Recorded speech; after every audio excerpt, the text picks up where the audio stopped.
তৃণমূল কার্যালয় ভাঙচুরের ঘটনায় উত্তপ্ত ত্রিপুরায় এবার জন্মদিন চর্চা। বিমানবন্দরে রাজ্যের বন প্রতিমন্ত্রী বীরবাহা হাঁসদার জন্মদিন পালন ঘিরে চর্চার সূত্রপাত। সামাজিক মাধ্যমে ইতিমধ্যেই ভাইরাল ওই ভিডিও, সত্যতা যাচাই করেনি সিএন। ভাইরাল ভিডিওয় দেখা গিয়েছে বিমানবন্দর চত্বরে কেক কেটে দলীয় সতীর্থদের খাওয়াচ্ছেন রাজ্যের বন প্রতিমন্ত্রী বীরবাহা হাঁসদা।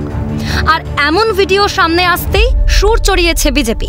সামাজিক মাধ্যমে পোস্ট করে ত্রিপুরা বিজেপি বীরবাহা হাঁসদাকে জন্মদিনের শুভেচ্ছা জানিয়ে লিখেছে, আপনি জন্মদিন উদযাপনের জন্য ত্রিপুরায় এসেছেন জানলে ত্রিপুরার অনেক পর্যটন কেন্দ্রের মধ্যে কোনো একটিতে জন্মদিন উদযাপনের ব্যবস্থা আমরা করতাম। বিজেপি এমন পোস্ট করায় মুখ খুলেছেন রাজ্যের বন প্রতিমন্ত্রী বীরবাহা হাঁসদা। বলেন, আদিবাসী মেয়ের কেক খাওয়া গায়ে লেগেছে বিজেপির। বলছে দমদম এয়ারপোর্টে আমাকে যেহেতু উইশ করেছেন, আমি বাড়ির থেকে বাইরে আছি, আমার তৃণমূল কংগ্রেসের পরিবারের আমার সদস্যরা তারা আমাকে উইশ করেছেন, আমার দোষ হয়ে গেছে। এবং সব থেকে খারাপ লাগা যেভাবে মানে এটাকে নিয়ে চর্চা করা হলো, মানে খারাপ লাগলো। আমি আদিবাসী মেয়ে বলে হয়তো আমার কেক খাওয়াটা তাদের গায়ে লেগেছে। ত্রিপুরা বিজেপির অভিযোগ উড়িয়ে এক্সপোস্ট করে তৃণমূলও লেখে, কলকাতা বিমানবন্দরে জন্মদিন পালন করা হয়। সেই ভিডিও ছড়িয়ে আদিবাসী বিরোধী বিজেপি জন্মদিন পালনকেই অস্ত্র করেছে। বীরবাহা হাঁসদা সম্পর্কে শুভেন্দু অধিকারীর পুরনো মন্তব্যের জের টেনে তৃণমূল লিখেছে, আদিবাসীদের কাছে জনসমক্ষে ক্ষমা চাওয়া উচিত বিজেপি। আর এই আবহে কটাক্ষ ছুড়ে দিয়েছে বিজেপি। রাজ্য সভাপতি শ্রমিক ভট্টাচার্যের কটাক্ষের সুরে মন্তব্য, শাক দিয়ে মাছ ঢাকতে চাইছে তৃণমূল। দেখুন, তৃণমূল শাক দিয়ে মাছ ঢাকতে চাইছে। যদি মাছটা ঢেকেও ফেলে, শাকটাকে ঢাকবে কি দিয়ে? আপনারাই বসে আছেন, সেই ছবি দেখাচ্ছেন, আবার আপনারাই কেক কাটার ছবি দেখাচ্ছেন।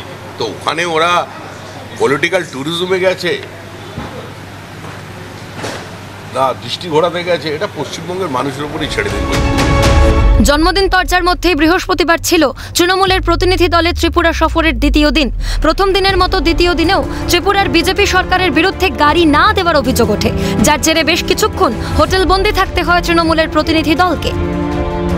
আজকে সকালে তাদের আরেকটা অভিযোগ ছিল, গতকালকে যে ঘটনাটা, সেই ঘটনার পুনরাবৃত্তি সে আজ আবার হয়েছে। তাদের যে গাড়ির ব্যবস্থা করা হয়েছিল, সেই গাড়ি আজ আসতে দিচ্ছিল না হোটেল থেকে। তাদের বৃহস্পতিবার ত্রিপুরায় মোট 3টি কর্মসূচি ছিল তৃণমূলে। কর্মসূচিতে ছিল ত্রিপুরার দলীয় কার্যালয় দলীয় কর্মীদের সঙ্গে বৈঠক।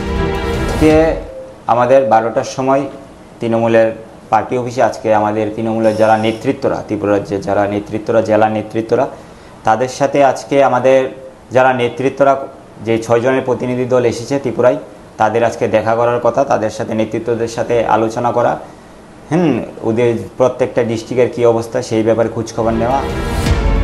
এছাড়াও ছিল ওয়েস্ট এসপির কাছে কার্যালয় ভাঙচুরে এফআইআর দায় এবং রাজ্যপালের সঙ্গে দেখা করার কর্মসূচি। শেষ পর্যন্ত গাড়ি চট কাটিয়ে আগরতলা রাজভবনে যান কুণাল ঘোষ, সায়নী ঘোষরা। রাজ্যপাল না থাকায় তার ওএসটিকে অভিযোগ জানায় তৃণমূলের প্রতিনিধি দল।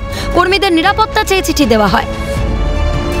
ত্রিপুরার একাধিক সূত্রে তারা ক্রমশ আরো বেশি করে নাম, পরিচয় আইডেন্টিফাই করে দিচ্ছেন, ভিডিও দিচ্ছেন, যে কারণে আমাদের ডকুমেন্টটা তৈরি করতে একটু দেরি হলো, কারণ অ্যাড হচ্ছিল এবং সেখানে আমরা সেই ওগুলোর লিঙ্কগুলো দিয়ে দেওয়ার চেষ্টা করছি।